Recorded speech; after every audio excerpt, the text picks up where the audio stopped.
Sounds good.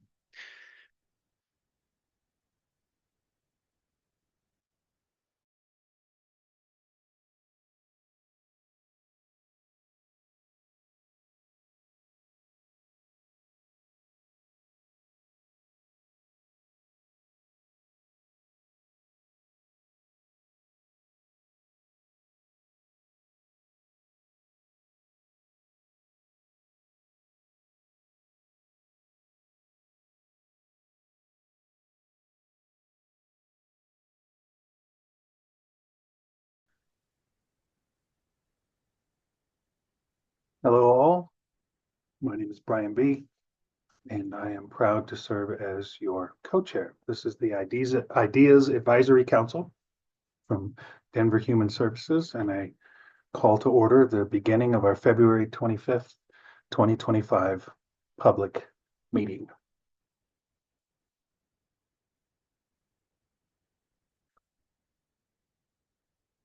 Welcome in. As I was saying earlier, you had to go through a series of clicks to get here, so thank you for your patience with yourself and us in the process. On the screen, you can see our agenda for today. We'll take 15 minutes to say hello, overview our meeting, and welcome people. Then we have some council and partner updates that we'll do for another 15 minutes.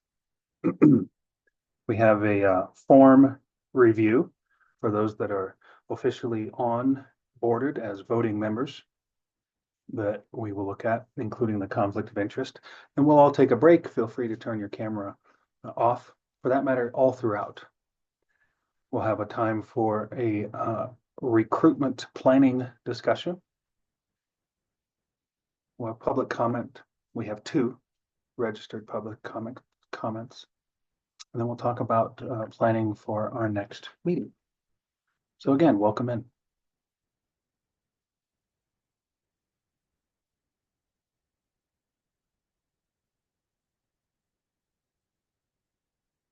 So I said this is the IDEAS Advisory Council. IDEAS with 2-letter Ds. What does that stand for? Intellectual and Developmental Disability Equitable Access to Services. IDEAS.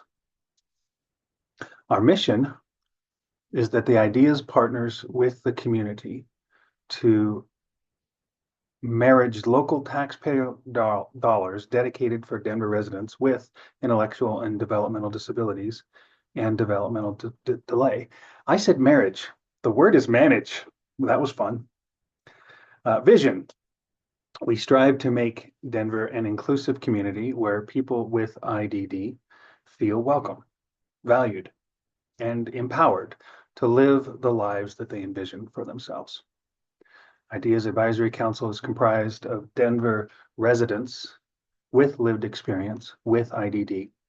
The IAC, or IDEAS Advisory Council, meets monthly to discuss all sorts of topics relevant to Denver residents with intellectual and developmental disabilities, using community feedback, individual knowledge, and expert presentations. The council provides recommendations to Denver Human Services about the best way to prioritize funds and programs. So please join me for a moment to just be grateful for the many Denver Department of Human Services folks that helped work to make this happen, as well as the many community folks, perhaps like yourself, that have also lent in an ear or eyes or attention. Thank you.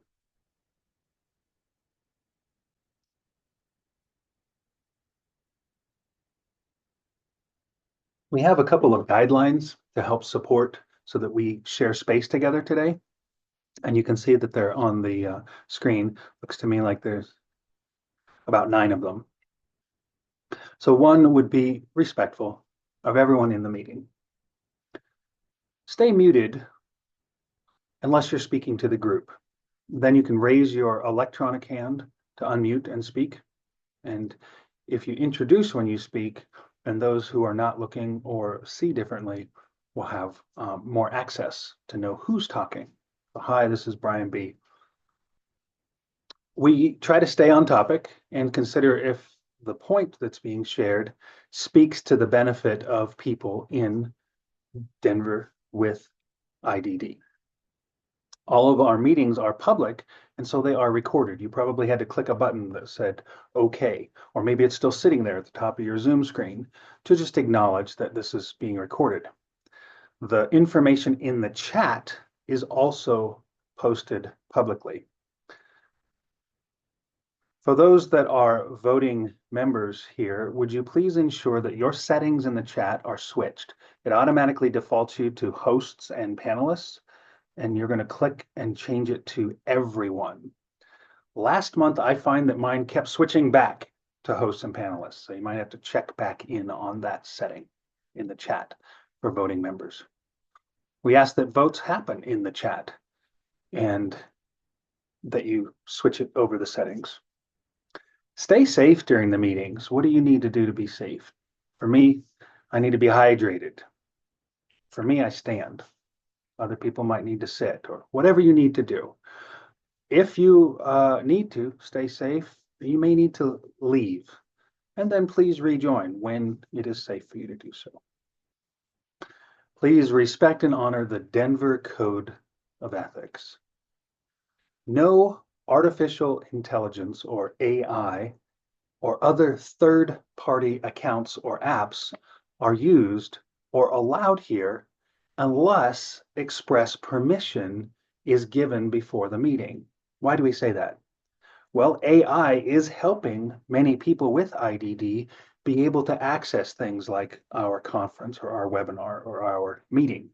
So if you want to have a bot support your attendance, then please be in communication so that we can figure that out for you.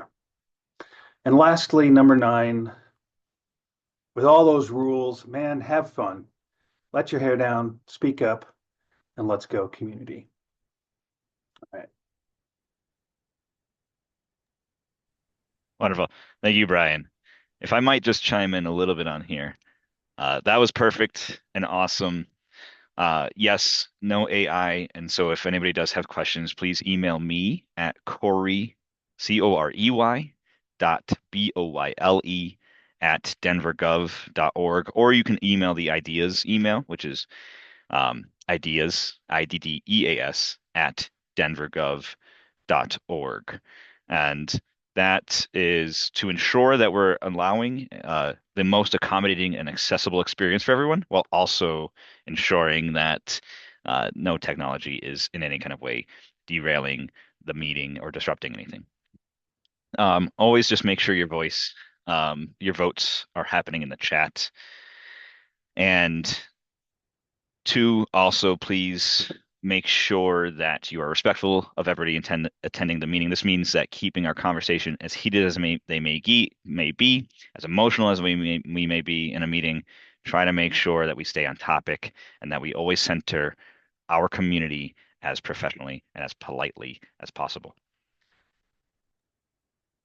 Corey is talking about being professional. Jordan and I are making jabs at each other in the chat. We're playing. We're having fun.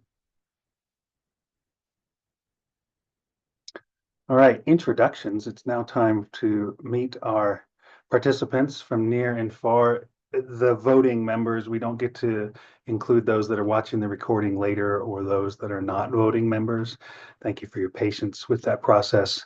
So here you see we offer a format when you are doing introductions. If you would please say your names, your pronouns, a visual description of yourself and your experience or affiliation or connection here. Why is IDEAS important to you? We have DHS staff that are presenting, and these guests may also introduce themselves using the chat feature or by typing. So I will start and then pass to Michelle if you're able, and if you're not, then we'll go to others. So I am Brian B., like be yourself. I'm an autistic artist advocate. I work at JFK Partners or the University of Colorado School of Medicine. And I am wearing a pink polo collared shirt, zooming in from home, middle-aged white guy with more gray hair than I care to admit, but I'm here. pass. And Michelle, would you like to come say hello?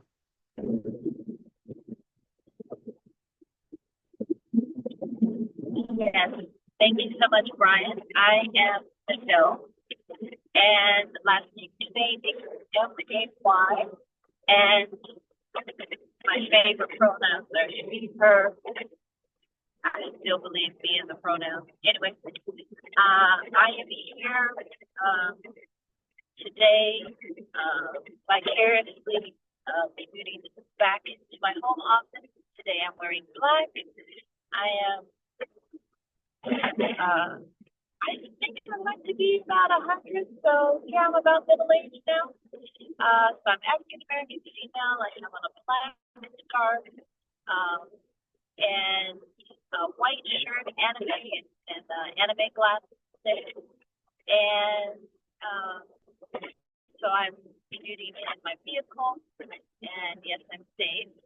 And I'm here because I'd like to raise my daughter's voice and place faith where maybe it would normally have been listed. And so she is a community member, and so I'm serving on behalf of her.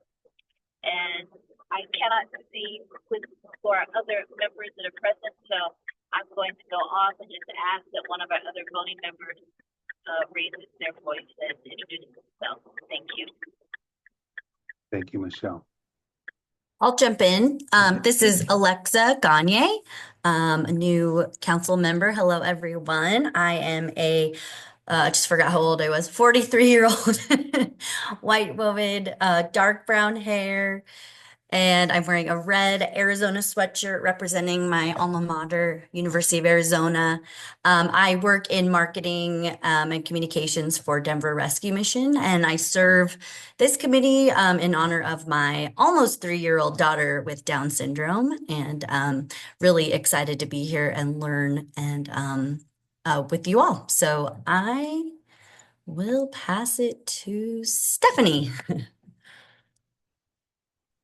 Thank you.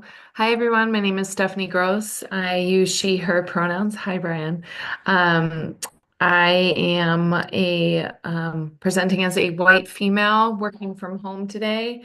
I would be sitting outside enjoying this unbelievable weather, but I don't think that would keep me very present because it is just magnificent outside. So I'm here in my home office. I work with individuals with IDD by bringing them adaptive yoga, whether it's in schools or in day programs. And we also at Move Through Yoga, which I am the executive director and founder of, we also train caretakers and parents and professionals how to implement adaptive yoga safely in their unique setting. Thank you for having me. And in case I didn't mention it, I'm a voting council member. Passing it on to Chris.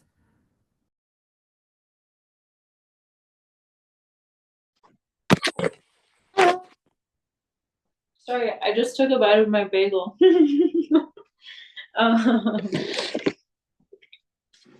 Chris just typed while we were hearing from you guys. My name is Chris, happy to be here. And I asked him why he's a part of this council, and he said, badass free sadness. So, let's see, Chris, he, him, that feel appropriate? White male, 41, blue shirt that says love brings peace. Chris is he's a deep thinker and a writer, and so he puts some of his poetry on shirts and that sort of thing. My name is Erin, and I think you're a voting member. I'm not always here with him, but I am today, so I'm excited to be here with you guys. Thank you. Let me know if there's anything I missed. Welcome, Chris. Welcome, Erin. Chris, would you like to pick who goes next? For example, you could pick I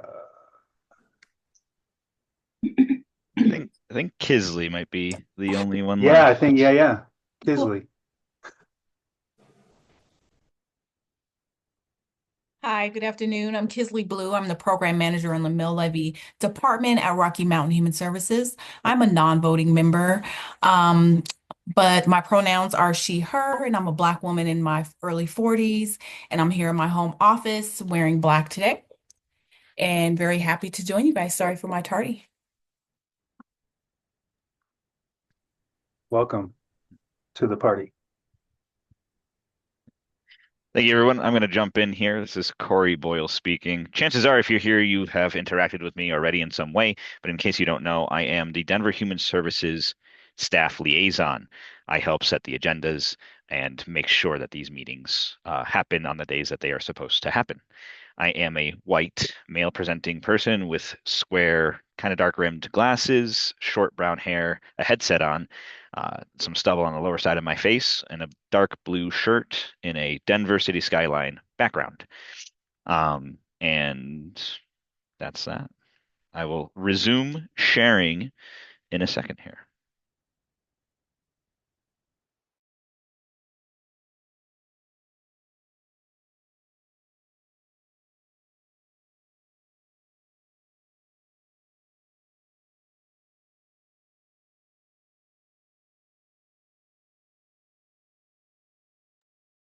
All right, for our first order of business past introductions, we'll ask if council members have reviewed the meeting minutes from last month. This is your chance. We've been sent the minutes or the notes from the previous meeting ahead of today's scheduled meeting. Council members are given time now to discuss any request changes to those notes. The Department of Human Services Secretary is available and can make those changes as needed, and then we'll send those updates to the council. Minutes are to be approved before the revisions are made. Only updated minutes will be posted on the IDEAS website. After a moment of silence, I'll ask for a motion to approve the minutes. Before we do that, this is your chance to offer a motion to amend or edit or alter those notes.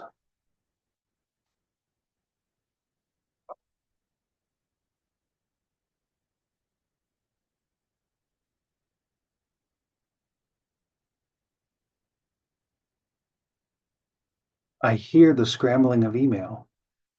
I think that's what I hear. Okay, is there anyone that would make a motion to approve the minutes? This is Alexa. I motion to approve. Thank you, Alexa. Are there any to second? It's hard to I resist second saying it. that. This is Thank you, Stephanie. Stephanie. Mhm. All right. Voting members, please put yes or no or in the chat for or abstain for the voting now of the approval of the minutes from 1 month ago. Pause for a moment while that vote happens in the chat. And during that pause, I would like to thank this whole council for last month's meeting. Thank you, Michelle, for stepping into your power and serving as our ad hoc chair. Thank you each for discussion and consideration about chairs.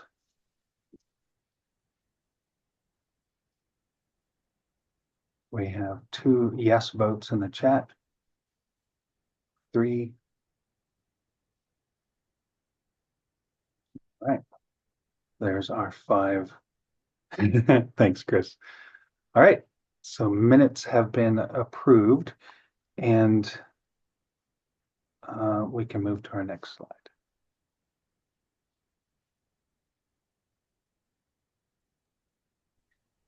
This is Corey speaking. Currently, our CAC member is running late. They had a fire drill, and I think they did this last month too. So I think they're I think they're doing that on purpose, maybe. But we can come back to this if she joins us later. And so we will move on to other updates right now. So we'll go a little out of order here. I actually see that Sure, she's joined, but we'll give her a second to settle in first. So sure. Um, it feels like when we do the CAC, we do community updates or announcements. Did that get omitted, or are we choosing to omit that? no, I seem to have forgotten a slide No again. worries. That's why we're a team. Can I So do that now? yes, you can. I'll stop sharing Okay. for now. So this is the chance, if there's something going on in the community related to uh, intellectual and developmental disability and Denver, or perhaps the greater Metro Denver area, this is your chance to share. Visitors, I think you have access to the chat. Is that correct, Lynn? Visitors can put, no, they cannot. Okay, well, voting members then, is there anything going on in community? Voting members and allies that are here that have access to unmute or chat? Something going on in community that you have to share.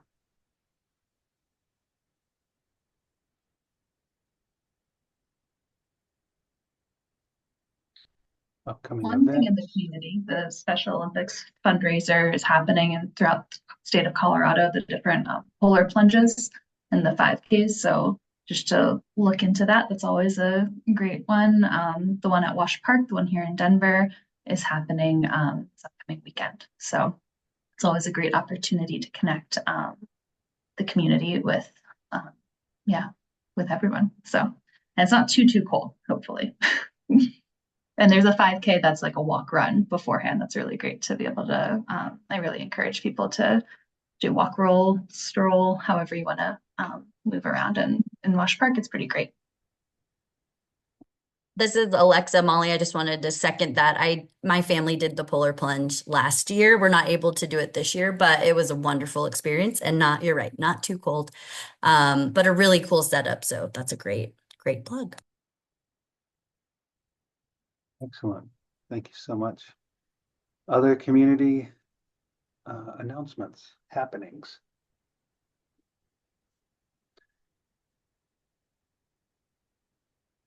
Well, I have one. This is Brian B. And I was at a community health resource fair a couple of days ago.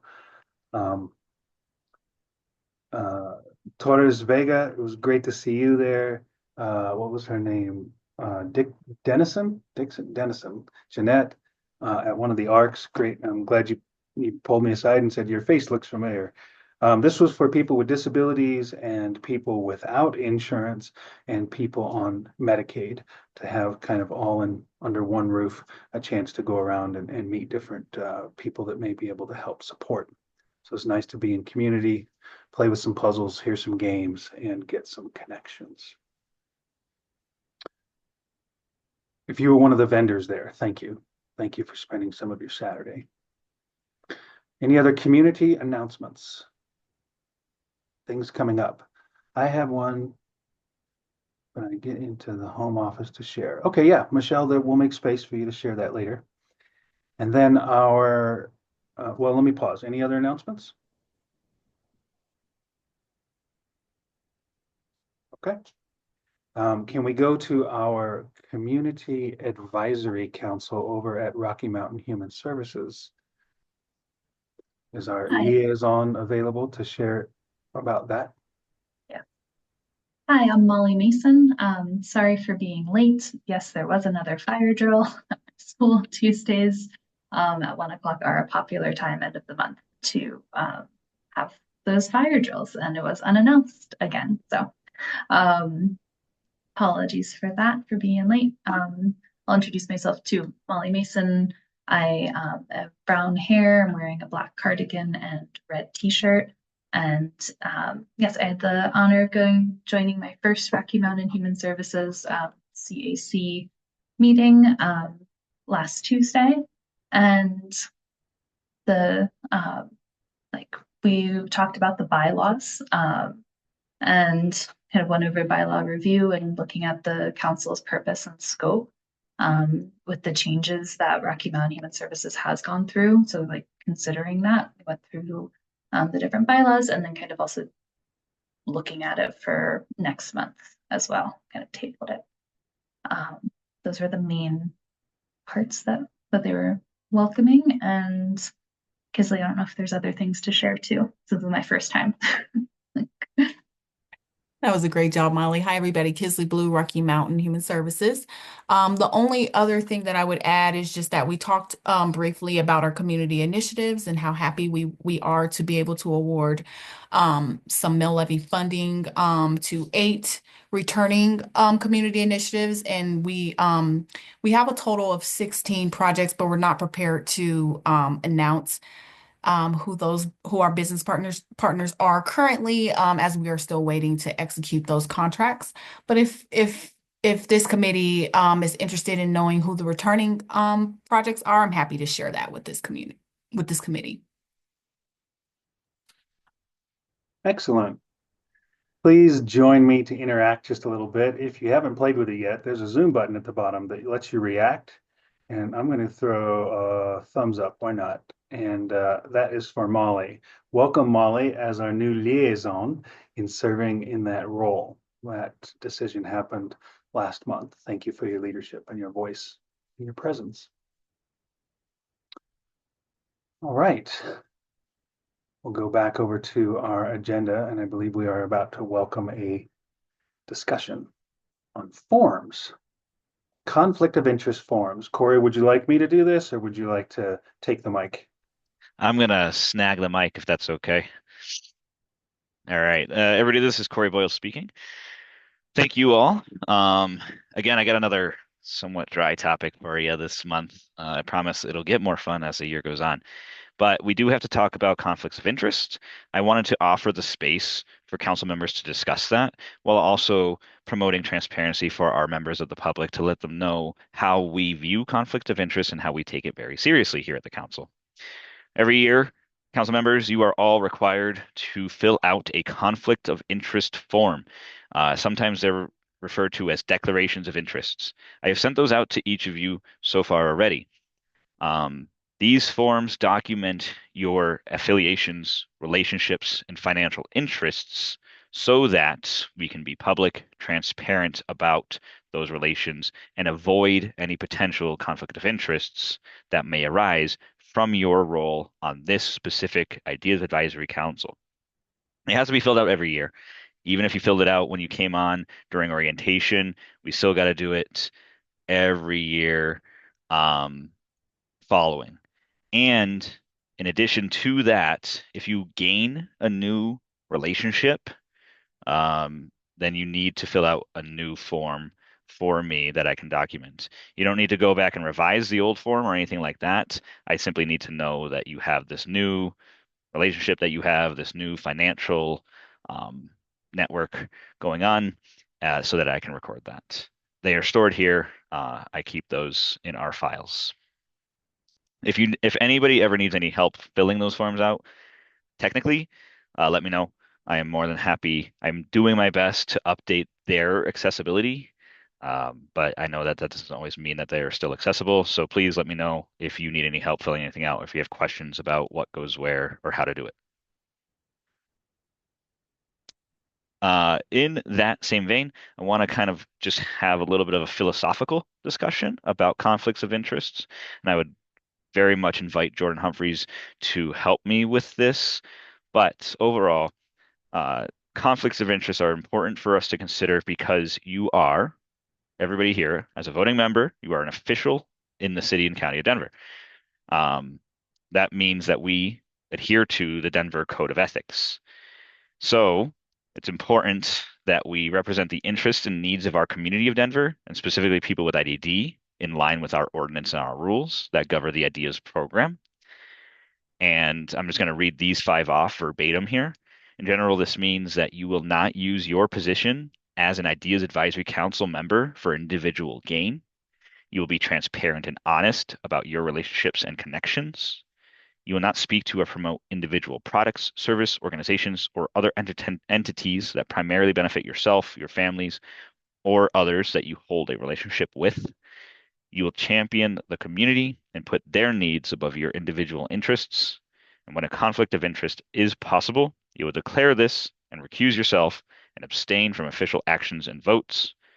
And then whenever in doubt, it's best to ask. So always reach out to us. Jordan Humphreys makes himself available as often as he can. He is very approachable. You're welcome to ask him, hey, is what's going on right now a conflict of interest? I don't really know. Can you help me? And he'll let you know. Jordan, do you want to add anything before I move to the next slide? Sure. If it helps, I'd like to keep it brief, but we've had situations that have risen that we've kind of learned from over the years.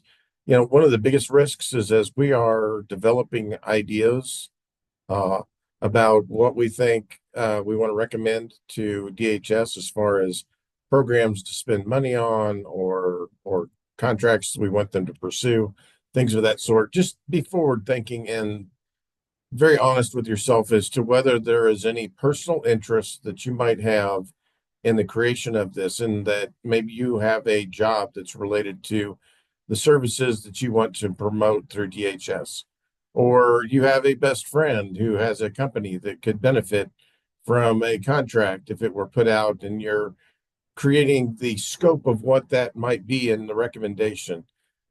Those are red flags that should fly in your face when you see those, to say, I should probably talk to Corey, maybe to Jordan, and make sure whether I need to abstain from voting on this. Do I need to abstain from participating in the creation of this idea, so that I don't create a situation that, even if there isn't an actual conflict, that from the outside view looks like it might be a conflict.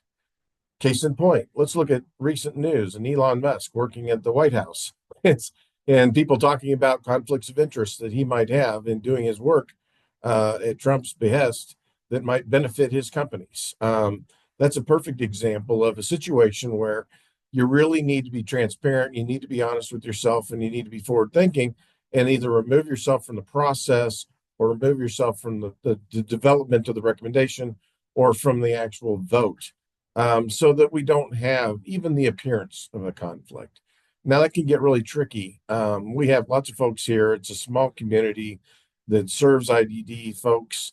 We all know this. Everybody knows everybody. There's all these interconnections. So just, be creative and as expansive as you can in making the disclosures, and know that we're going to work with you and try to find a way that it doesn't interfere with your ability to do your job on the committee or the advisory board.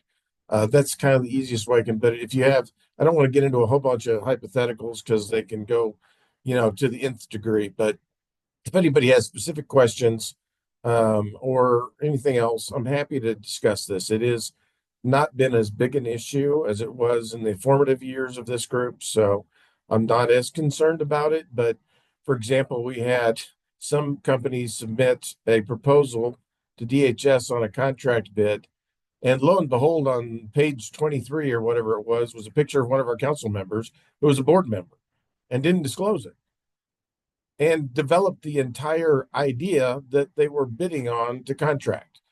That is a problem. So don't do that. Just come to us first, because like Corey said, you can't get in trouble for coming forward and asking questions. The trouble happens after the fact, and we find out, oops, this probably is a problem. Go ahead, Brian. Yeah, thanks. Well done, Jordan. I just wanted to offer a lay perspective. Corey, would you toggle back one screen? Sorry, one more. So this conflict of interest form, or as Corey referred to it as declaration of interest, if you're not sure, talk about it and fill out the form. Now, I'm the worst person to be talking to you about filling out forms. Corey knows. Me and forms, we are frenemies. But I'm in communication with Corey, and I'll say, hey, I know you sent and you need the form, so I'm going to get it to you. So as Jordan and Corey have said, disclose. Let's talk about it. We're learning a lot. We're co-creating who and what IDEAS Advisory Council is together, and we want to be transparent to the Department of Human Services. There are two things that maybe seem at odds with each other. Hey, we want you to be here if you care about this, if this community matters to you. Also, hey, if you hold a position and you're using being here to help angle for things to advantage yourself financially, that's not going to work. So just disclose it in advance. So I have declared a number of conflicts of interest, and um, to some extent, you may have them. Maybe that's awesome. Maybe that just shows that you're in the community here and that you care. Just All right, because there might be a conflict of interest doesn't mean you can't participate. We just need to talk about what that looks like.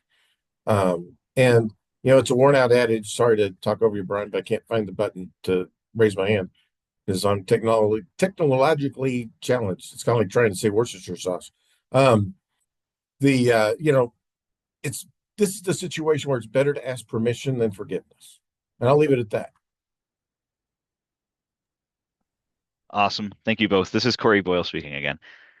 I don't know that I need to add much more. Honestly, that was good coverage of everything. But I did provide an example here, vaguely specific or specifically vague example.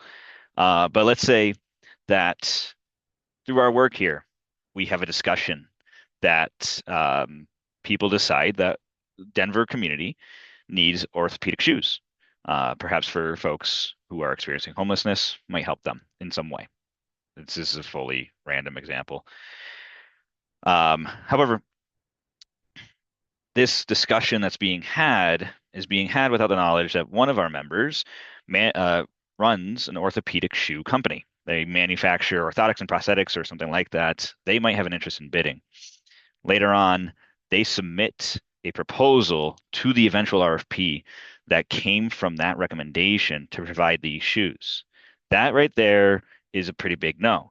We don't want that because that can be seen as steering funds towards your benefit as opposed to the benefit of Denver residents. So maybe you were out lobbying for this to happen, not because Denver people really needed it, but because it provided a grant or contract opportunity for your program.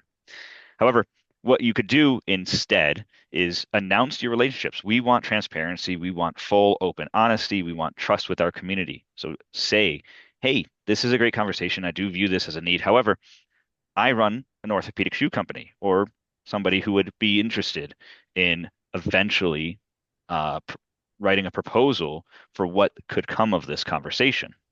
Then you can recuse yourself. And all you got to do for that is say that you're recusing yourself. Please say it before dropping off. That way I know it's not a technological issue. I know that you are recusing yourself. The public knows that you are recusing yourself. And then hop off the call. Once we've had the discussion, any votes are final and recommendations are made. We are moving off of that discussion onto the next agenda item or a discussion topic at the least. Then I or whoever else is manning the meeting can email or text you to let you know to come back, and you can get right back into working on what you were working on. Your recusal will be recorded in the meeting minutes. We'll have that all documented. And what that does is it protects both you as well as the public trust, as well as everybody else. And so we're all working together to be transparent and honest with each other and making sure that people know that as we make recommendations based on the funds, that is for the primary and sole benefit of Denver residents who have intellectual and developmental disabilities or developmental delay. And then again, as everybody's already said and noted before, if there are any questions, if you've recused yourself, but you're still not quite certain about coming back or something like that, just ask. We welcome questions. And Brian is Corey, I've great. got Yep, one go more I want to raise, if you don't sure. mind. Yeah, go And for it. that's this is a stickier and an easier way to screw up without intending to screw up. As many people here own businesses or work for businesses that serve IDD folks, and that's awesome. But don't use your time on the advisory committee to promote that and trying to generate traffic through that business. Certainly identify who you are and that you work for a business or that you own a business that provides services. But if you're holding an event, if you're going to offer a special deal, that this is not the forum for that to be discussed. That can be done elsewhere. And that's very simple, very easy, and very unintentional to slip across that line. So that's another one that I'm sensitive to. I think we've beaten that dead horse.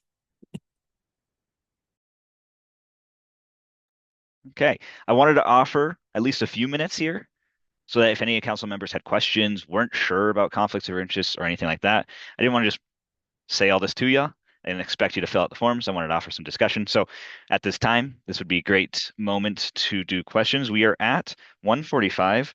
I'd like to offer maybe a 5-minute question period so then we can get to break.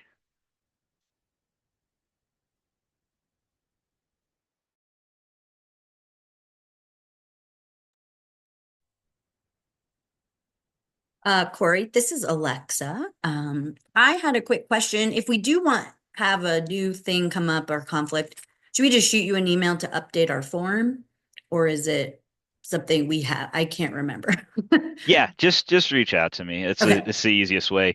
Just say, hey, got this new thing going. cool. Super excited about it. You're welcome to tell me all about it and, toot your own horn and all that good stuff. And then what I will do is I'll say, thanks for letting me know.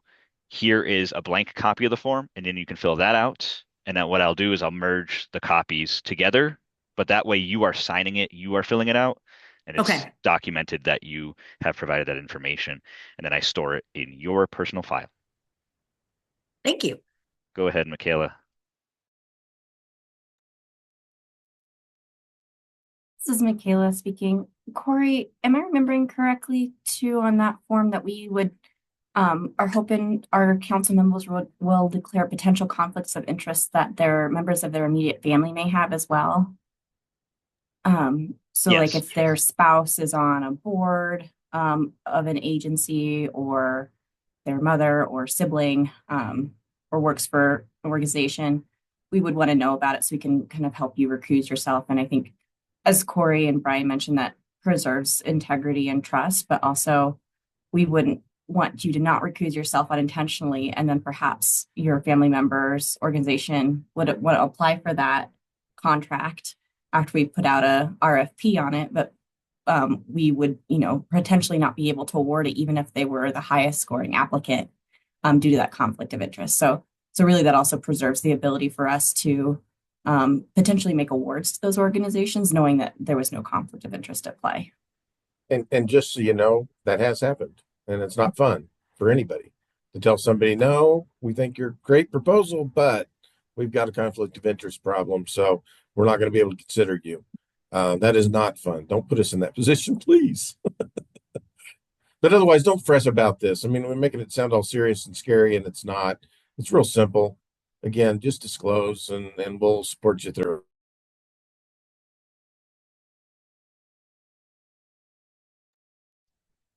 We've got about 2.5 more minutes left if people have questions. Otherwise, we can move right to break.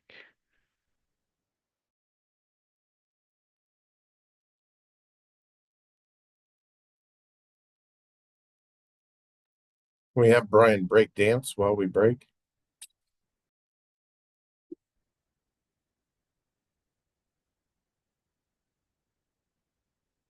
Here's your chance to speak up or put something in the chat about doing the form, about what goes on the form.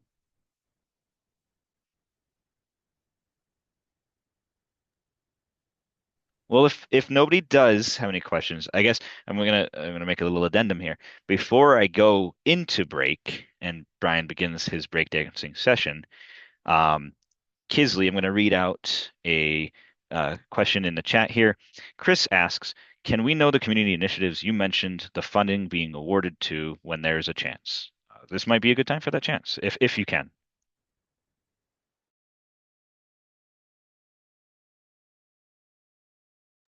Absolutely. Let me just pull up my list really fast.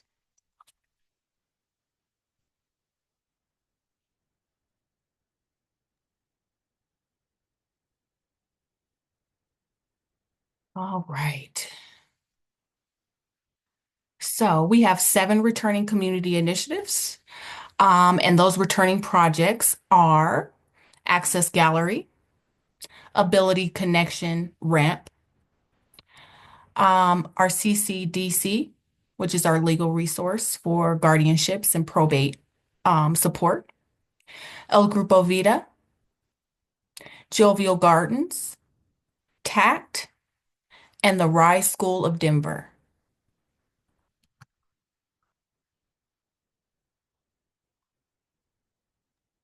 Thank you, Chris, for that question, and Kisley for those 7 community folks. All right. This is our chance to take a 5-minute break. Camera on, camera off, break dancing, whatever helps you have a break. I'll stay around. I'll stay available. Thank you. Thank you for being a part of IDEAS community.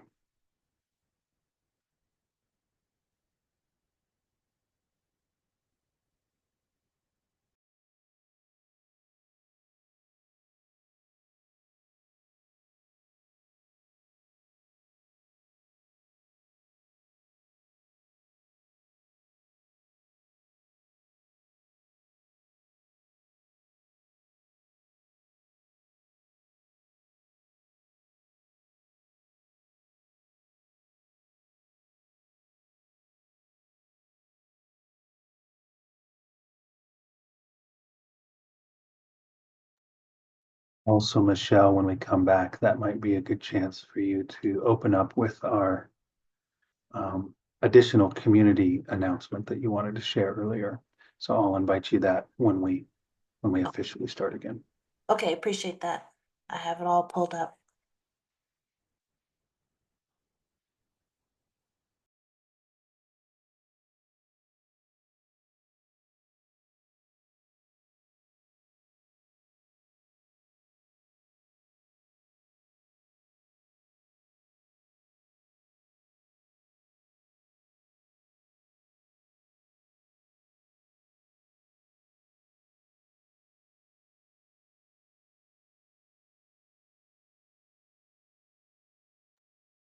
Jordan, did you ever listen to Lake Wobegon? You seem like a kind of person that would have. That's your music. Garrison Keillor, Lake Wobegon, you've tuned in for the music a little bit? Yes, I have. I love Garrett Keeler. So did you know that they made a movie? I think it's called Lake Wobegon. Yes, I do. Have you seen it? I don't remember if I have. I would have to see it and remember. It's just So I'm at that stage in my age. he said that he was told often early in his career, you have a face for radio.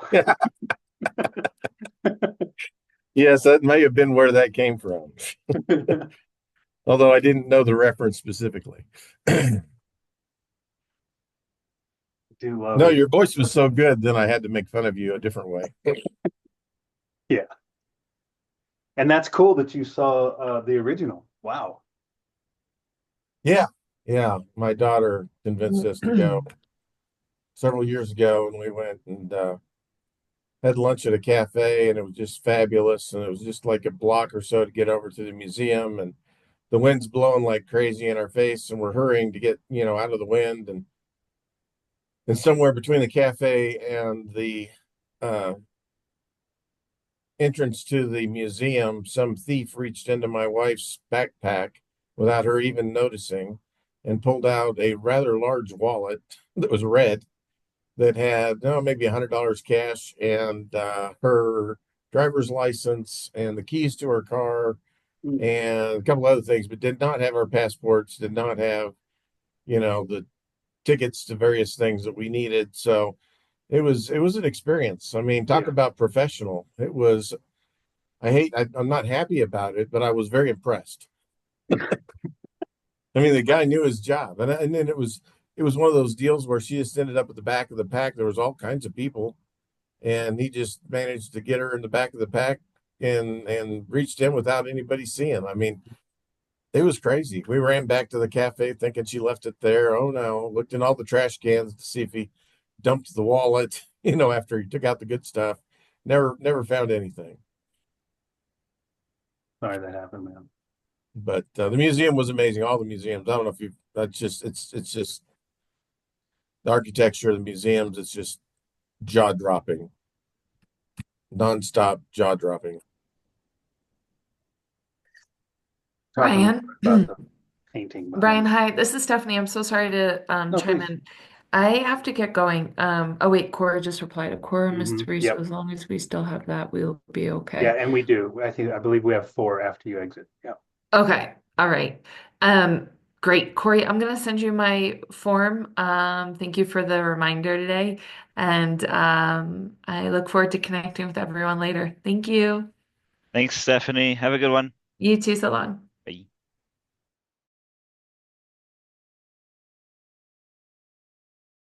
Just to finish out our Van Gogh conversation, Jordan, this one is Starry Night or Starry Starry Night.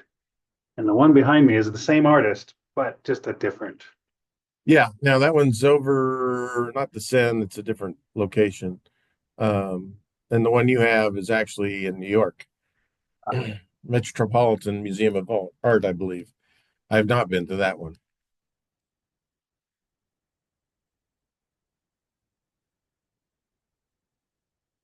We, of course, went through the Louvre and hired a private guide that was supposed to be a group deal, and nobody else showed up. So we had like our own guide and three of us. And he was an art major. And just seeing the art was amazing. But as he took us through, he took us through the history of art and how back in, you know, the days of Greece, how advanced they were. And, Michelangelo and all the sculptures and all that crazy stuff. And then the medieval times came and it all went to hell. And then how we went through this process of building back up the quality of art, the depth of art, the complexity of art, and going from flat faces to having backgrounds and foregrounds and shading. And it was amazing. And you're there walking through the museum in time, seeing the changes. And as he talks about it, it was unbelievable. But anyway, I could go on. I'm not that much of an art geek, but that kind of turned me into one. Right on, right on. Thank you, Jordan. And thank you, Lynn. That's a cool story with the Lego version. All right, Corey, over to you if you want to get us going again. And I offered that Michelle could kick us off with her community announcement. She didn't get a chance to do so earlier. Yeah, yeah, that's great. I'll stop sharing and then I'll resume sharing once that's happened. But All right, Michelle, if welcome you back, yeah, folks. sorry. Officially come back from break. Yeah, go ahead, Michelle. Yes, I just clicked out of it erroneously. 1 second, please. I think I can pull it up rather quickly. I was just going to make mention that one of our community members that Kisley just mentioned, uh, I think that was one of them. Cross the Colorado Cross Disability Coalition, or our CCDC, will be having a town hall meeting this Thursday, February the 27th, from 4 to 5:30.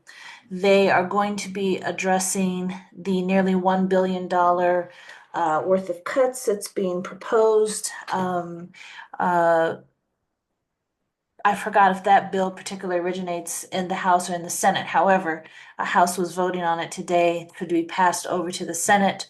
And so there's still to uh, time to act. There's still time to raise the voice. There's still time to write emails. There's still time to become informed and active. And so they will be having this town hall forum online.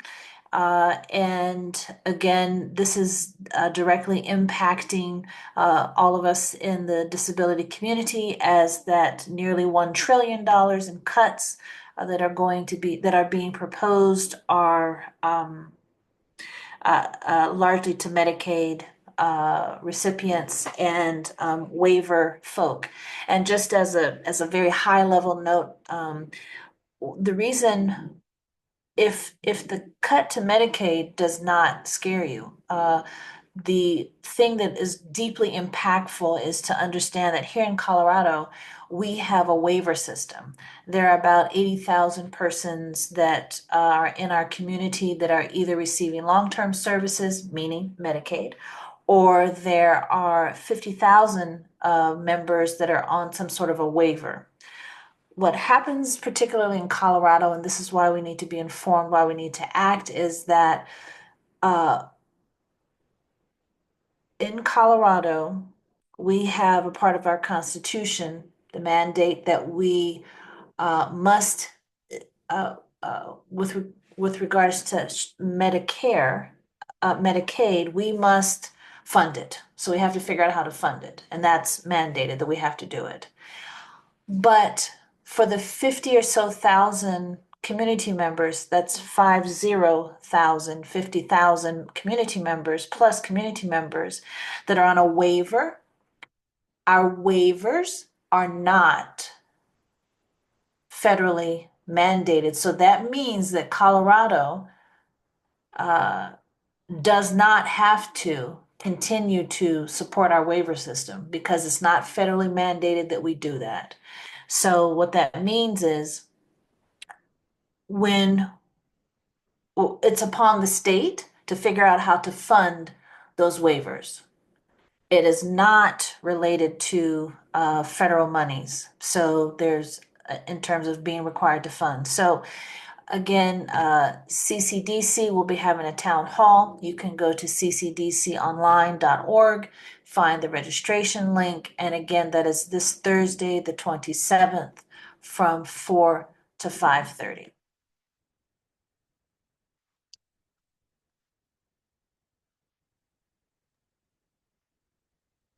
Michelle.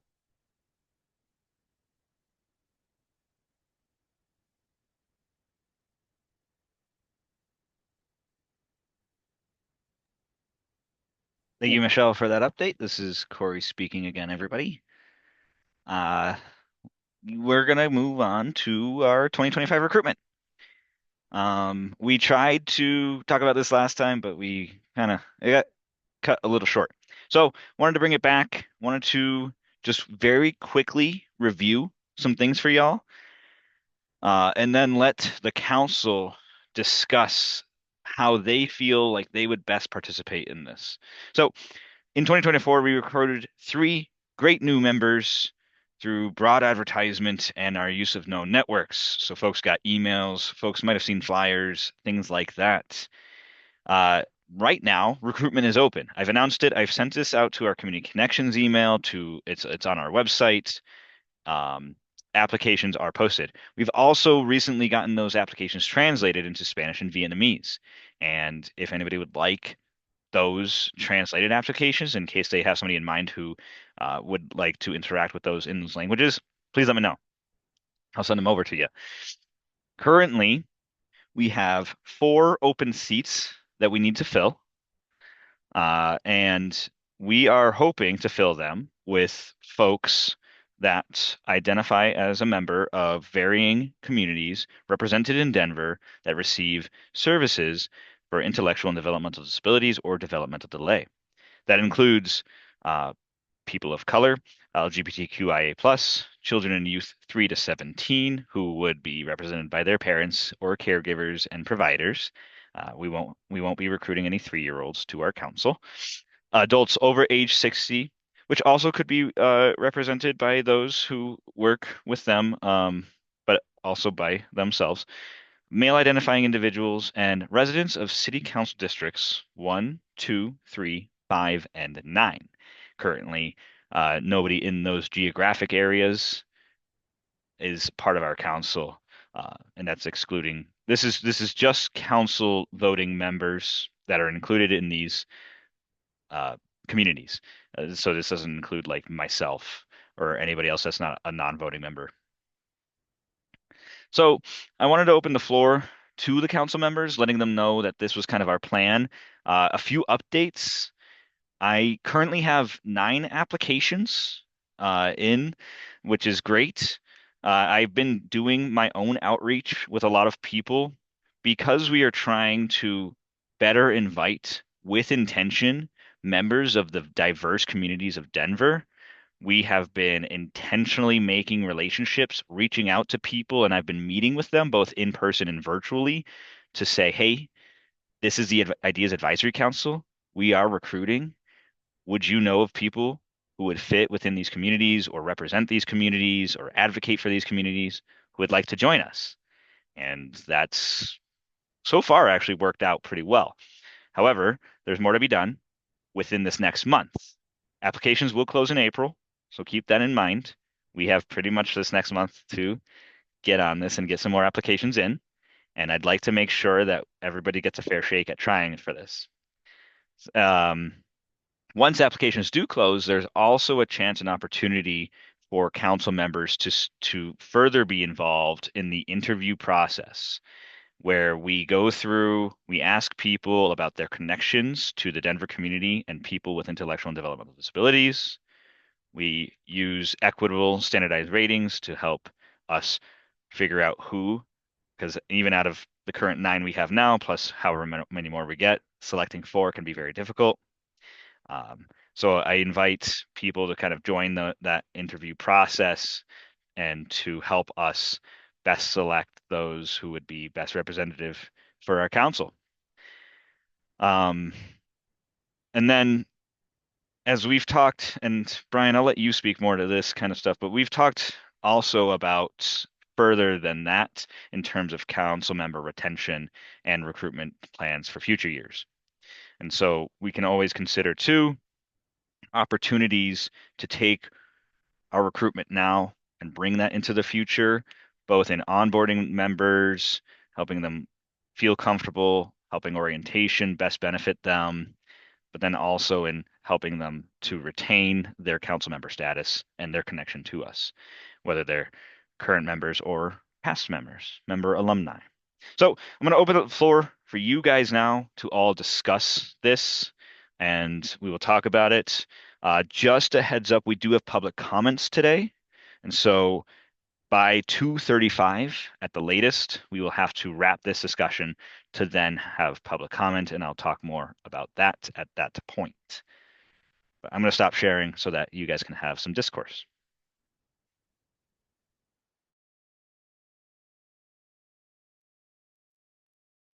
Recruiting people, bringing more community members onto IDDEAS Advisory Council. What are your thoughts?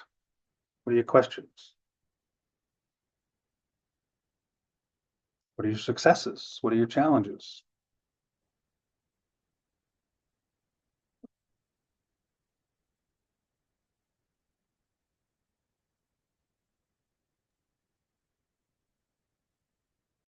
I'll share. I've been reaching out to like various people and just kind of trying to get more information and like let people know about things. I think like a clear flyer could be helpful too, because oftentimes people don't have the time to just like sit down and talk or like look at the website.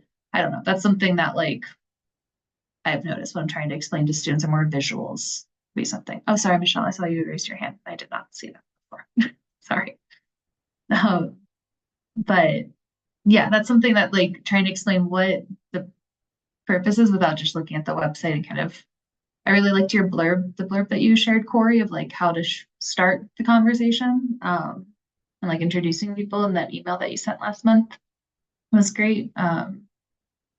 But yeah, I think that's an area that I've been struggling with a bit of just like, other than if I'm able to sit one-on-one and talk to people, that's good, but like kind of sharing it wider, larger community. I don't know what other people have experienced. Thank you, Molly. Can I say that back to you, how I heard what you were saying? Please do. What I heard you say is, it's kind of hard to talk about this, like, and then follow up. So help me do that. That's what I heard. Yeah. Yeah, I think so. I think like I'm struggling to be able to, and I want to be able to talk more about this and get more, like I work with a lot of young adults and just really encouraging them to learn about their community and are interested in advocacy in some ways and like how best to, yeah, talk about it and then also like engage more people as well. Yeah, thank you. Yeah. Michelle, welcome. I see there's a question in the chat for me to put the link. I'd like to do that now before I forget. The link for the cross CCDC's town hall. CCDC, yeah, town hall. So this is the registration link I've put in the town hall, in the chat. Um, uh, and I don't know if Molly said that was Molly, but just for the record, that was Molly Mason speaking right before me. But I have a question, Corey, about the slide that before you went off the slide and had questions and interviews about how we could be involved. Is it at this time appropriate to say, hey, I'd like to be involved in the interviewing part, or is it that you are asking for feedback on what we could do during those 4 sections that you listed? I think it is appropriate for anybody here right now to announce that they'd like to be involved in the interview process. And then this was kind of a greater question of how do you all think that you can best be involved in this recruitment period, especially with this, there only being really 1 month left. And so it was kind of a brainstorming session of what can we do to better involve. And I'll say this, I'd plan to also ask you all to do this, which is inform me of the networks that you are connected to, of the people that you might know, the folks who you may have identified as community advocates within those groups that I've already mentioned. And if you need a reminder of what those groups are, I can let you know. Okay. And then to please reach out to them, to talk to them, ask them if they'd like to go out for a cup of coffee or meet you virtually or however you best connect with those people that you do have those connections with, and let them know who we are, what we're doing, and therefore would they have anybody in mind that would like to participate or who would be a good representative of their community, an advocate or a community leader that could then apply to the council to be considered as a one of our next council members. That's my largest request for each of you is can we can we all use our individual networks and draw on those relationships to help make sure that the applications we receive are diverse and are promoting the best community voice that we can for Denver service recipients for people with IDD. But yeah, but then yes, I also want to know who wants to help out with interviews. Does that answer Okay. your question? I hope I. Yes, Okay, great. this is Michelle speaking. Yes, it does answer the question beautifully. And um, I'd like to I'd like to lend support for the interview portion. So we can certainly talk about that off camera or another time. And please remind me, Corey, we have space, we have 9 applicants, but we have space for how many more members? Just 4 total. So Just 4 total. Okay. yeah, Okay. because I can't answer anything shortly, I'm going to give folks some more information here. Our advisory council has a total of 11 seats for voting members on it, and we currently have 7 filled.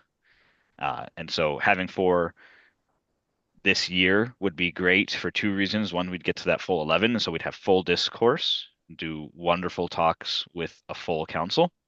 Yes. That could also allow us to revisit our quorum and try to raise a quorum back to half as opposed to the 3, which is close to half right now. It's a little bit of a low number though. I'd like to get that back up.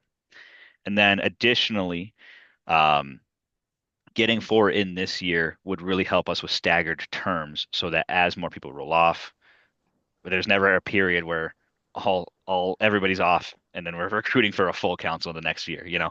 So getting all 4 seats filled this year would be wonderful.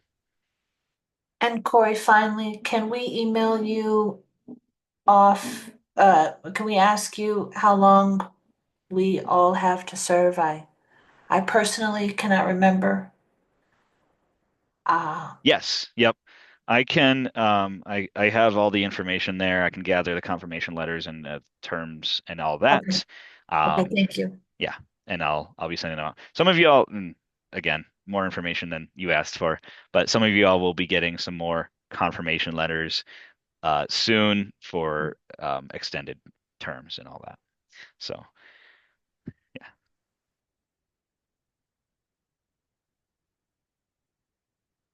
Michaela's saying in the chat that this is Michelle again. Michaela's saying in the chat that she has to jump off. So thank you, Michaela, so much. Bye, friend. Thank you all so much. Have a great rest of your day. Take care. You too. Hi, everyone. This is Corey Boyle again. Brian, I see you raise your hand. I was going to address your question in the chat and then ask for maybe more conversation on that. Is that where you were going? I had a different thing, so let's finish that one and then we'll go to something else. Okie dokes. So Brian says, Corey, is the flyer made available to / sent / comms with the 7 Kisley mentioned earlier? So Brian, let me just make sure um, I'm reading your question correctly.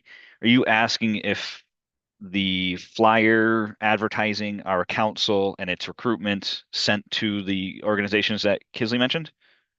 Correct.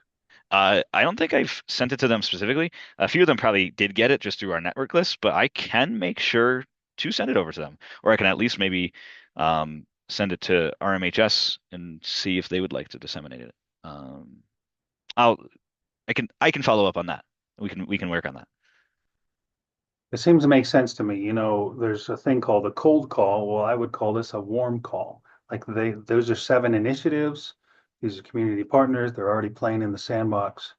Let's invite them and go have coffee there, or invite them to share among their fellows.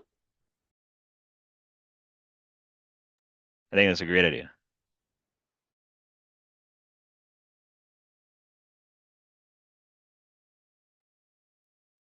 This is Brian B. and Corey. Count me in for the interviews, and I'll participate as my schedule allows. Pass. Wonderful.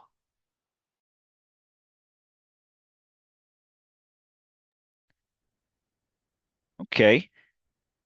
If nobody else has anything to add to kind of my open-ended question there, I'd like to maybe invite some of our newer members if they would like to talk for a moment on how recruitment went last year for them, how they felt it went.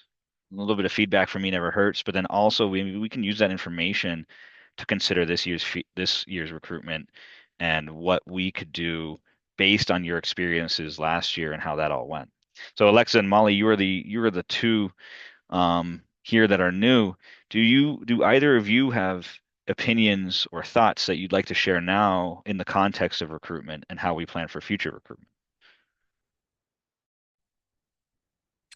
This is Alexa. I thought the way you all handled recruitment was very professional and everyone was responsive. And I even personally had some technical difficulties during my interview, and you were very gracious. So, yeah, so I am happy to help this year. Just like Molly mentioned, I think I was sort of, who are the right people, the most intentional people that I know that I could invite and spread the word. But at the same time, I do think that, social media is a good place that offers both the recruitment and the educational side. So, I was just kind of writing a note that LinkedIn seemed like a good place potentially to look at some of that. But again, I know you mentioned looking at specific circles and finding a diverse group of people. I would probably just need a little more guidance on that because I don't have another layer to add, but that's just my comments. Yeah, and I'll just hop on from Alexa too. Yeah, I thought the recruitment was very professional, like the interview process and everything.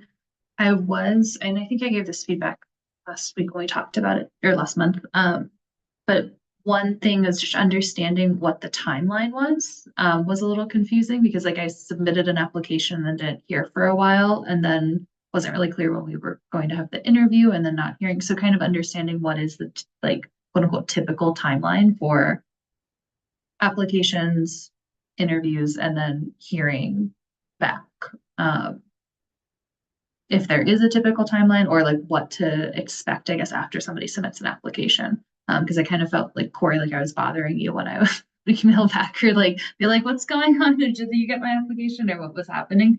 And kind of clarity around what the process, what applicants can expect as like next steps would be helpful. Yeah, this is Corey speaking in response to that. Thank you so much. I appreciate that feedback. It's good to hear. Sorry that it took a little while for me to respond to you. What I've been doing this year is trying to, and I have to get to a few because we got an influx of some recently. But I am trying to get back to everybody who's applied, let them know that applications close in April and interviews will be conducted after then. I can't like give a specific date to that because it always depends on people's schedule for that, and I arrange it through y'all. Um, so I'm trying to work on that one and improve that part of the process.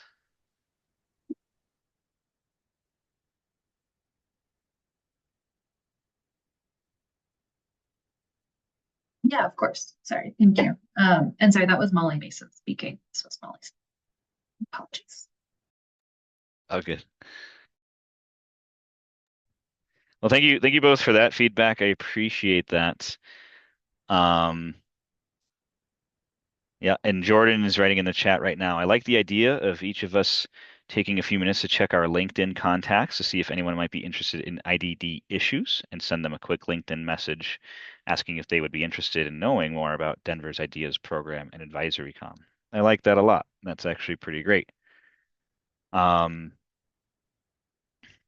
yeah, that's a good idea. And we do have some social media posts and we have some social media squares as well. I can share all of our graphic information with every council member so that as you go out and do this, you have some quick and easy images that you can plug in where you want to plug into. Um, Even if that's putting something up on your walls and feeds and everything for anybody and everybody to see. That might be nice.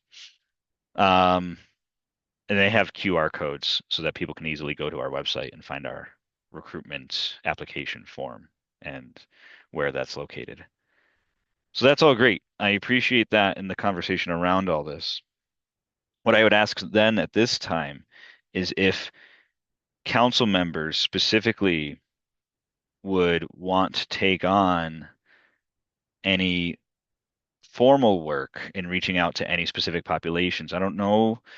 I know generally what each of you all do and the connections that you all have. However,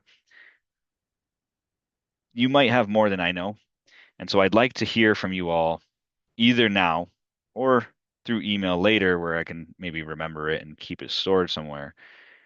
What groups, what communities here in Denver you are more tied into? Now, I know some of your teachers, some of y'all are parents and work in different forums and all that. But if when I read off those groups, and I'll just say them again, but BIPOC, LGBTQIA+, children and youth 3 to 17, adults over age 60, male identifying individuals, residents of city council districts 1, 2, 3, 5, and 9. And in specific, we don't have anybody who identifies as Hispanic or Latino on our council right now, and there is a large service recipient population here in Denver of people who speak Spanish and identify as from Spanish-speaking countries.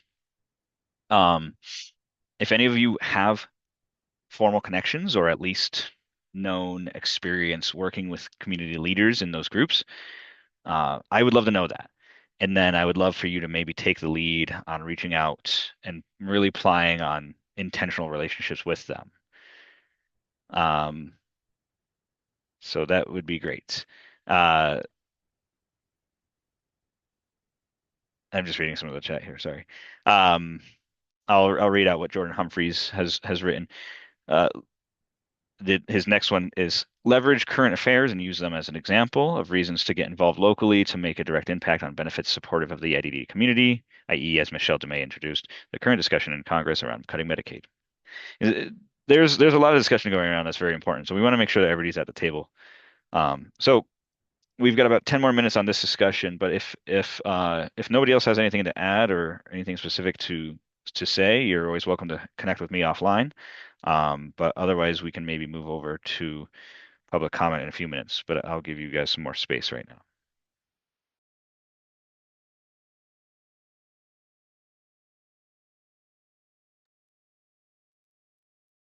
Thank you, visitors and allies, for your kind attention. And this is space now for voting members to speak up in the chat or unmute.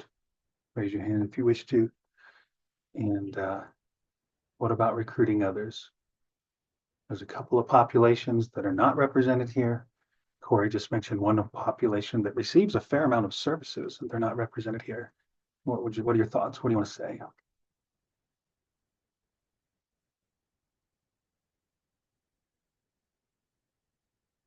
Corey, this is Brian B. And the obvious one comes to me, El Grupo Vida. We're going to be reading an announcement from them here shortly.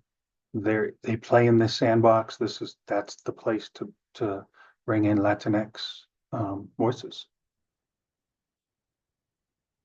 So Jose Torres Vega is co-director over there. I just said hi to the guy 2 days ago. Feel free to drop my name. He should be willing to say hi to you without my name, but put it in there or not, you know. And there's a lot of great souls over there. I also know somebody who's no longer with El Grupo Vida that might help with this. Not in Denver County anymore.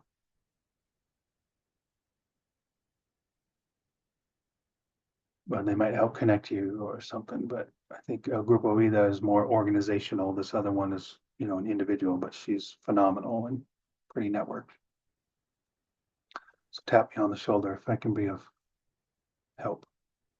You got it. Consider yourself tapped. We'll connect after this. Okay.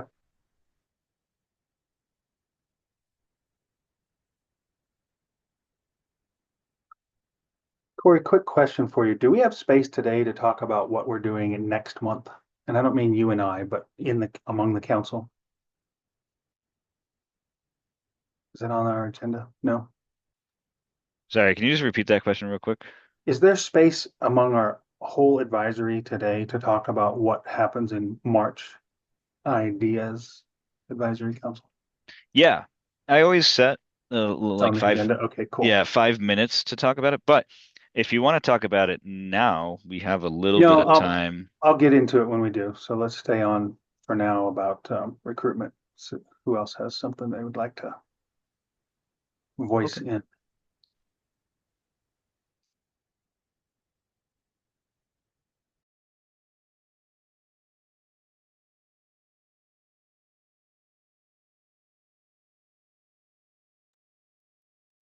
This is Brian B. I'll voice in something that I've shared here before, but it's been probably a year since I did that. And that is the effort that we go through to bring in new people.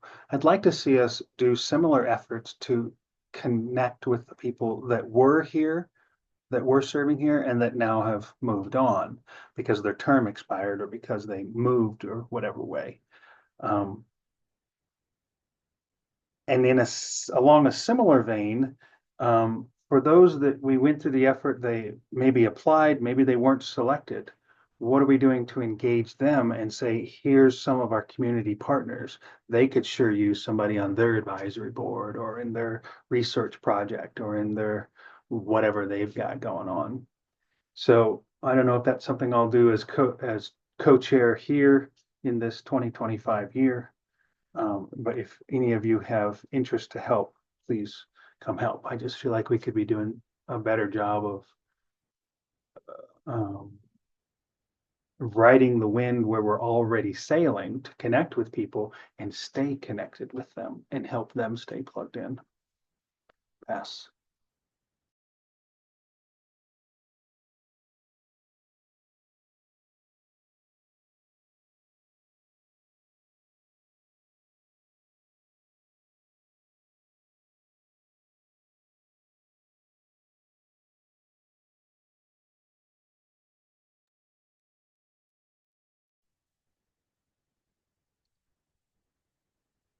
Okay.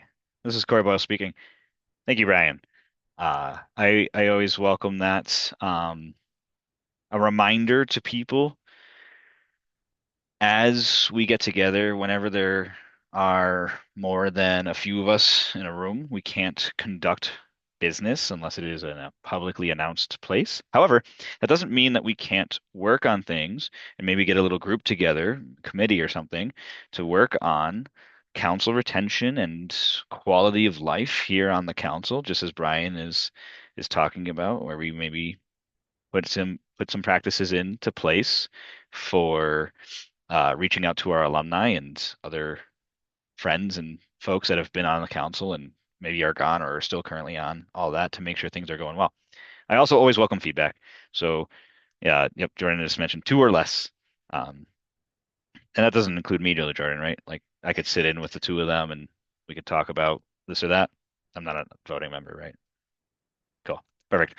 So yeah, so if we wanted to explore that, I'm always open to that. We've not taken the formal steps on that yet, but I don't know. I don't think it's a bad idea to improve how we connect and then retain connections here on the council. That all being said, Can I say something really quick yeah, along those lines? uh-huh. So, and don't take this the wrong way, but if you have worked on volunteer groups before, it's great to have volunteers, but even in volunteer groups, there are 20% or fewer people who actually do the volunteer work, day to day, in and out, people that volunteer to lead, people that volunteer to help. So if you've taken the time to volunteer and you're not putting yourself up for election, you haven't volunteered to do something specific to help the group, just challenge yourself to why you're here. And maybe that's the impetus you need to come out of your shell and get more involved. Not that I'm being critical of your involvement at all. I want to suffice and say that we appreciate your involvement no matter what it is. But I just want to challenge you to, be the next Brian, be the next Michelle, who's going to lead the group, volunteer, host a subcommittee of two to work on recruitment, whatever it might be. Um, Showing up is important, but showing up and doing stuff is what it takes. And so be part of that 20%. And I'll get off my soapbox again. Thank you, Jordan. Okay. Well, with that, I think at this point we'll move into public comment. I'm going to do that with intention to take advantage of these 2 minutes to talk about public comment before we do public comment. The reason I'm doing that is because we actually haven't had public comment for a little while. So I want to remind our council members the standard process and expectations as we do this. We have two submitted public comments as a reminder to members of our public. In order to make public comment, you have to use our written public comment form or email IDDEAS at denvergov.org by 1 p.m. the day before a public meeting. So that would have been 1 p.m. yesterday. And so two people did submit comments by that time. So thank you for doing that. We are going to read those public comments aloud, and we're going to make that a standard practice so that people know what was submitted and therefore what has been looked at and approved. And then also members of the public don't have to rack their brain about what they said previously and all that. That comment specifically will be memorialized in our meeting minutes, so if people can reference it. And then for the remainder of the 3 minutes after that comment has been read, the commenter has the chance to speak and add on to it. We ask that every member of the public who's making public comment stay on task, meaning that their public comment be relevant to Denver residents with intellectual and developmental disabilities or developmental delay.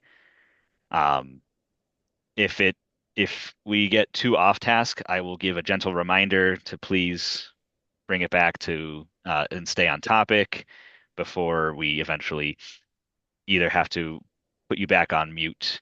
And that it really applies in the case that anybody ever acts or speaks inappropriately. However, we very, very much welcome all members of the public to come and talk to us. Come let us know how they feel. Come let us know how things are. And so we want you to be real in these moments, just with the reminder to please stay on task. Council members, what you are expected to do during these public comments is to listen. Listen very, very intentionally, mindfully even.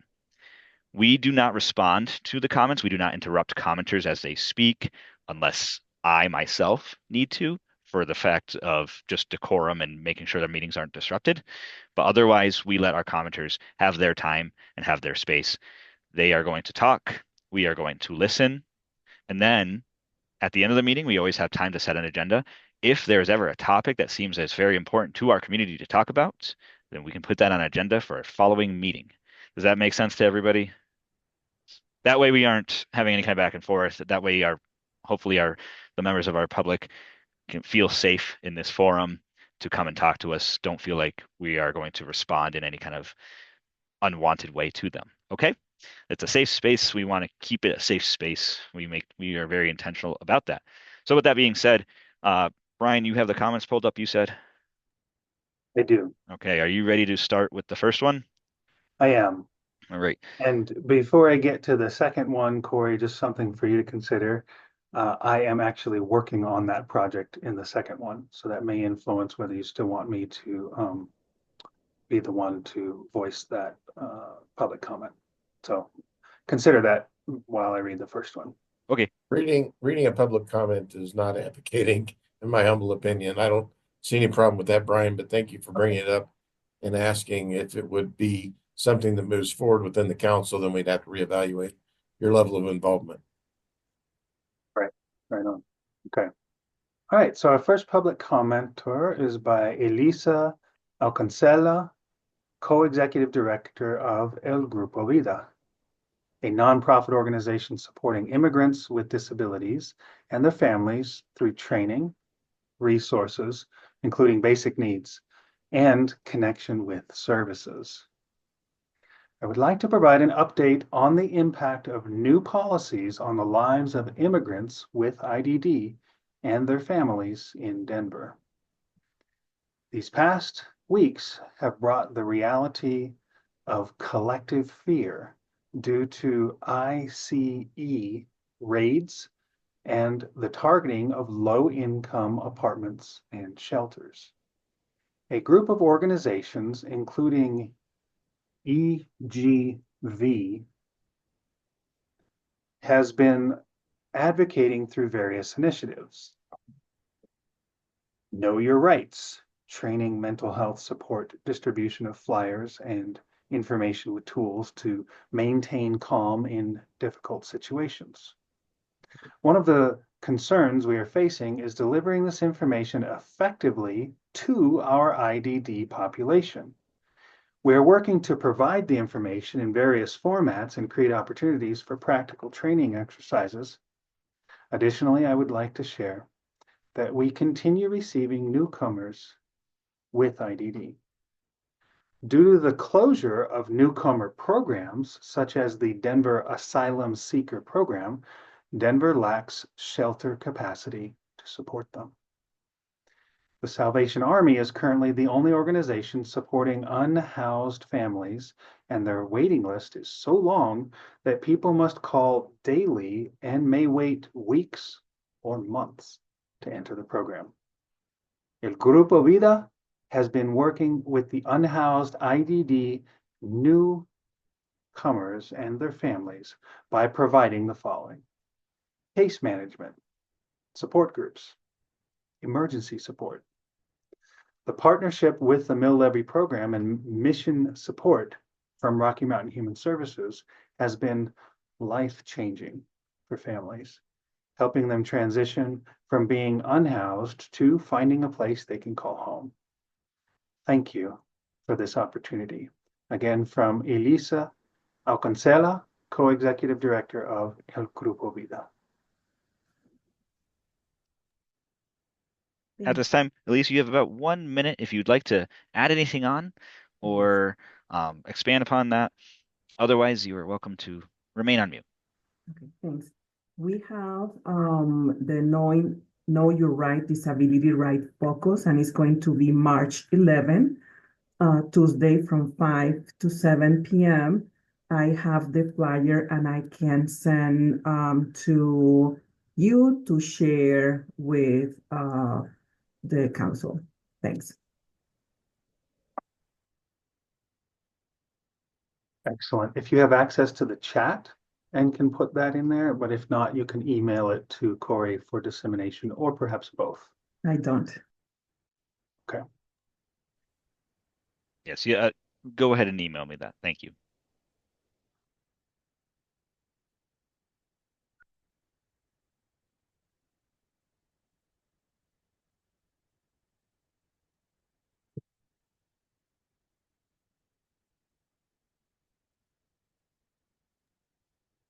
Brian, at this time, you are welcome to introduce the next public comment. Okay. And thank you, El Grupo Vida, for making availing yourselves of this public comment opportunity. Our next one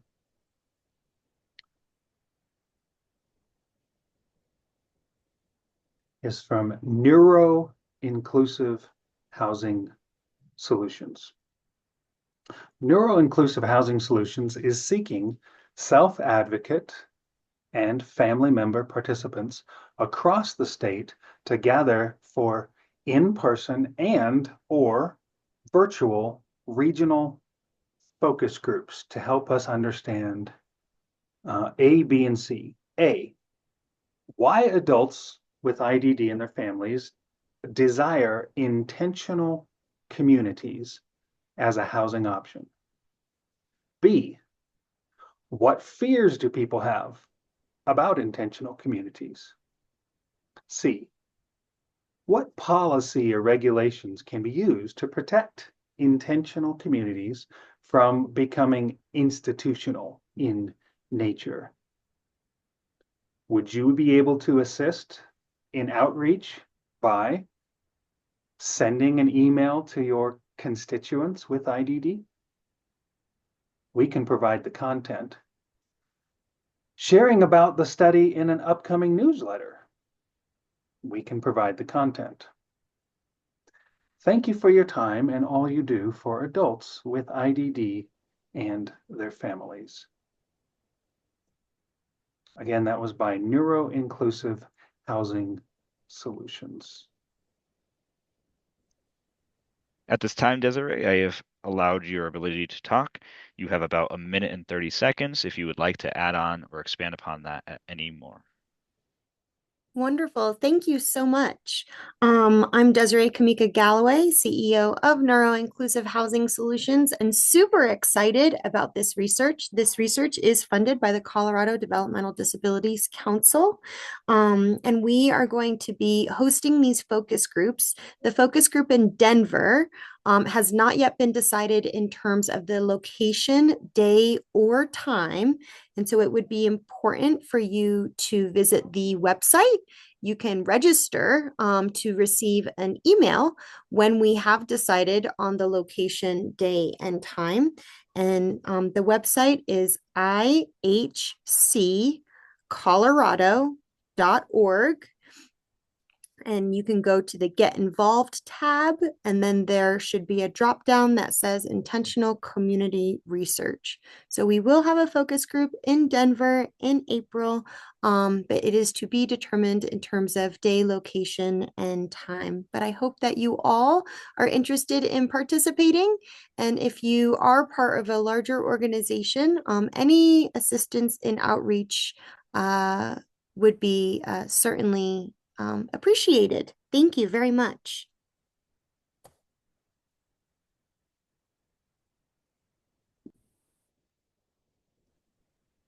Thank you. That is all the time that we have for our submitted public comments.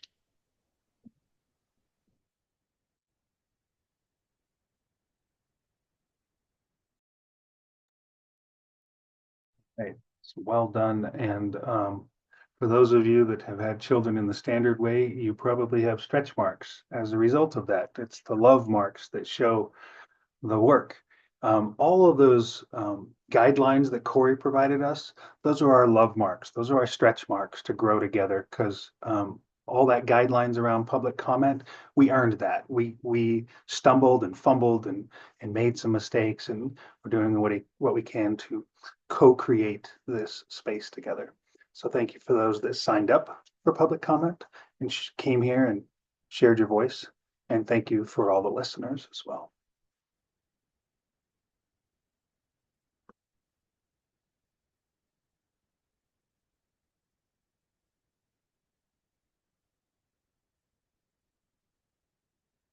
All right, so we have a meeting again in a month in March.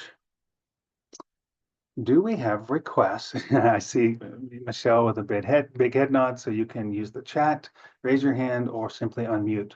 Requests for topics and agenda items.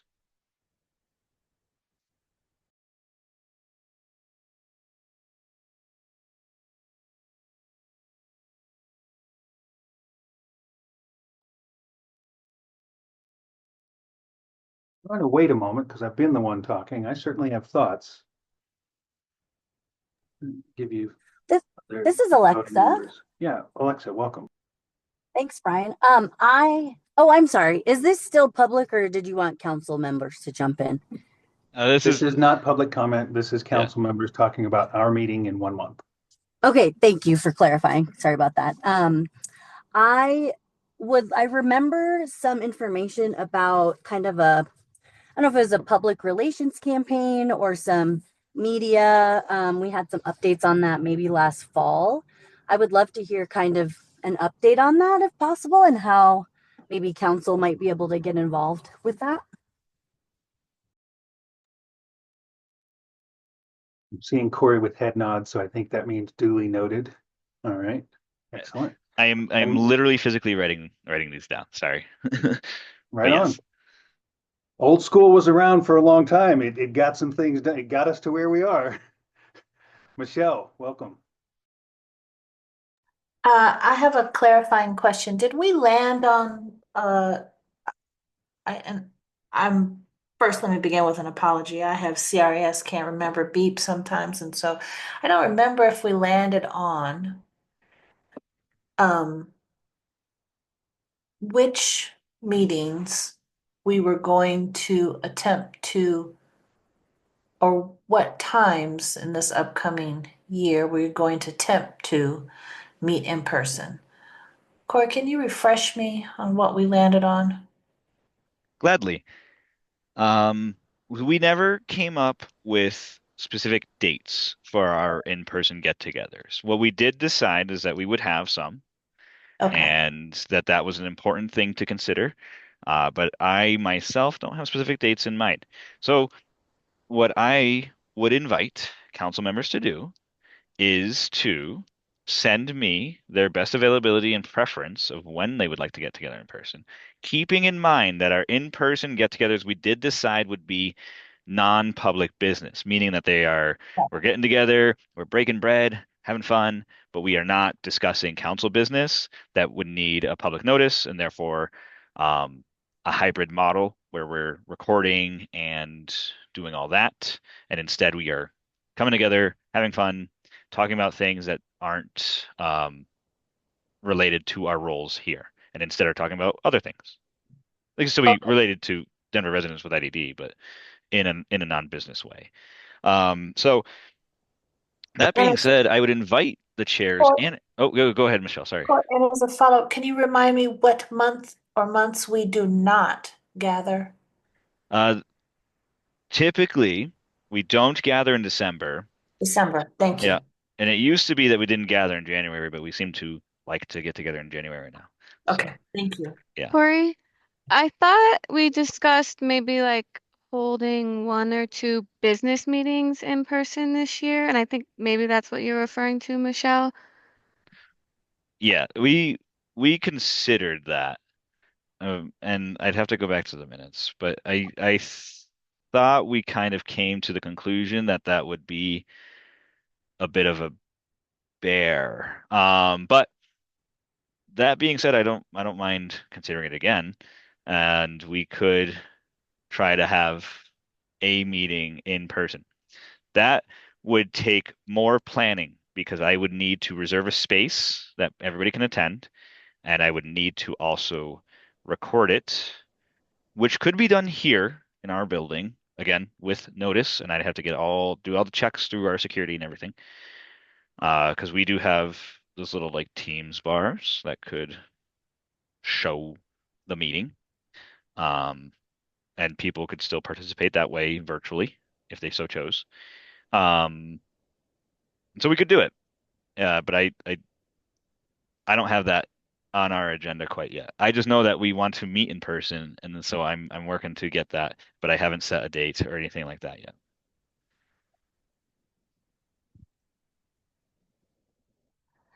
With that being said, since I posed it originally, would it be improper to propose that we have a hybrid meeting that is social and a hybrid business meeting where we could actually do business but gather in person as well? Yep, yeah, we can do that. Do you want to do that? Are you saying that should be March's meeting? I am not. Okay, okay, but okay. But what I do, so that we're doing this with Robert's rules and orders and all the things, Mhm. does it need to be codified as a motion, or we're just talking? I don't know what the correct thing to do is. No, this is not the thing that we typically need to vote on Okay, good. unless other council members feel strongly the other way, I should say. So, I'm going to say what I say with an asterisk of if we want to if we want to all meet in person and everybody's just kind of cool with that, there's nothing that is in our bylaws or anything that says that like we can't or that we need permission to do that. However, if any of our council members ever have a disagreement of any kind, whether it's about this or something else, then we will use Robert's rules of order to satisfy that disagreement in the most organizational way as possible so that everybody is hopefully left as happily as possible with that. And so I would open up to other council members um, how they feel about in-person meetings before I strictly say, nah, we can just do it kind of thing. This is Alexa. I like Michelle's idea of one more, quote unquote fun, more casual meeting and then one more business meeting in person.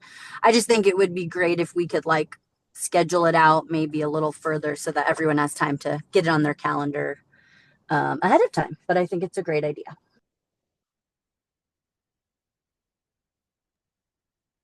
This is Molly Mason. I'll just second what Alexa said too, as long as we have more time to plan because my work schedule just looks a little bit differently too, like depending on the time, and being able to, yeah, get to a physical location, would just take that advance notice. Okay.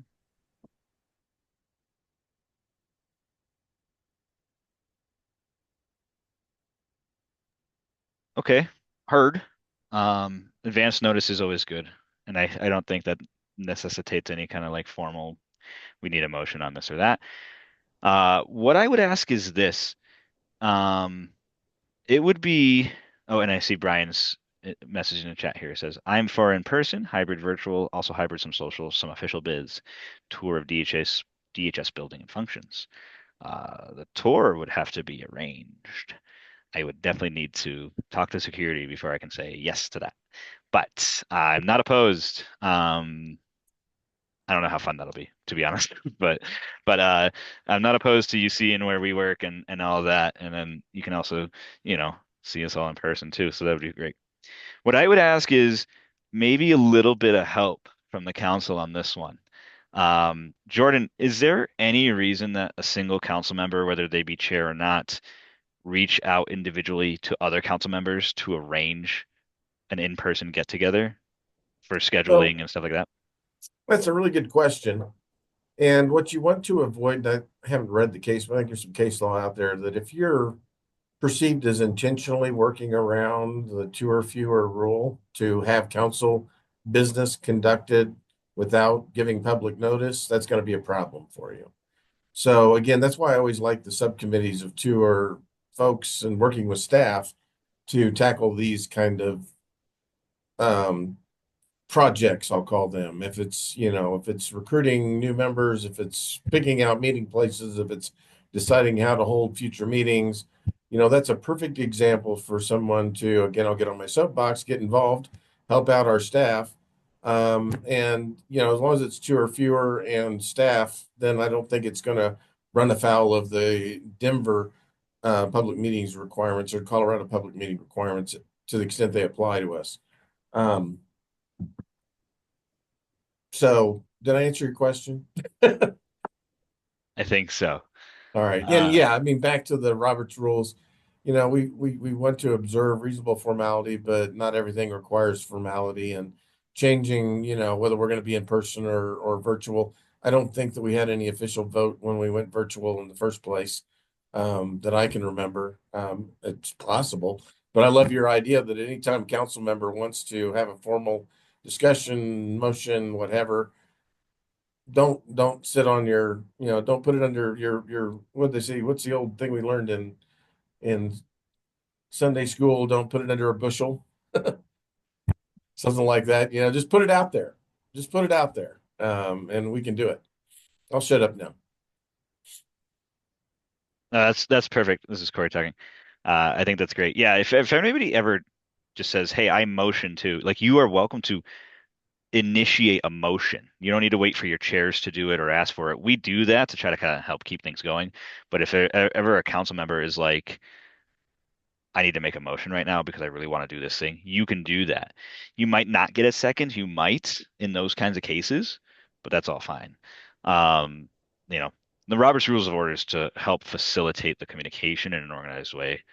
So, um, we can talk more about this, but I very, very much hear everybody's agreements about wanting to be in person as at least once for a business meeting and at least once for a social meeting, with the possibility of more. I get the sense that this is a fun prospect, so I imagine people wouldn't want to just do one. But um, I would also invite interested folks to maybe help me out a little bit here and maybe help plan this and get this going. I'll be honest, peek behind the curtain. There's a lot on my plate right now, and Does it's somebody move for a subcommittee to help Corey? So this is Michelle. I'd move for a subcommittee to help Corey, and because I love snacks, uh, I'm willing to volunteer for the subcommittee especially if we call it the snacks subcommittee.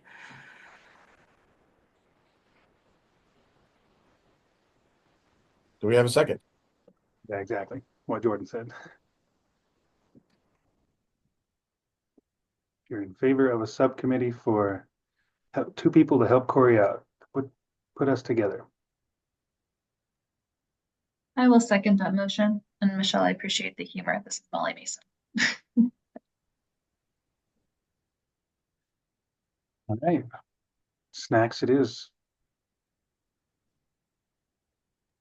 Do we need Let's to have vote a on that? vote since we had a motion and a second. Let's We- follow the rules in this situation. All right, so now in the chat, if you'll say a vote yes or no for snacks.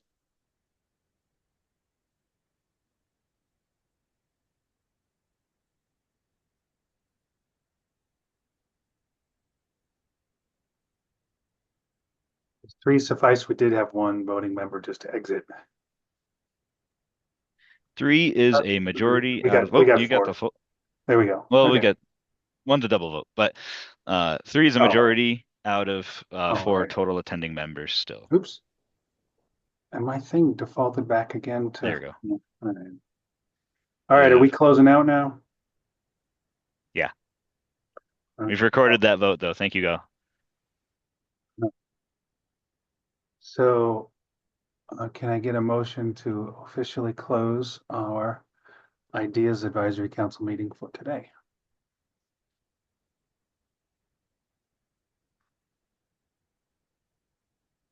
This is Michelle. I'm gonna motion that we close the meeting for February the 25th, 2025. Second, This is Molly Mason. I will second that motion. can I get you to sing that? Molly, Sorry. can I get you to sing that? I second Oh. that. Okay, all right. Sorry. Put in the chat, yes or no. I put in close. Thank you, visitors. Thank you for your allyship. Thanks, everyone. For this last one, we don't need to vote. We're good. Oh, good. Meeting adjourned at 3:01 p.m. Appreciate you all for coming and getting all this done. Jordan Humphreys, is it Jordan Humphreys?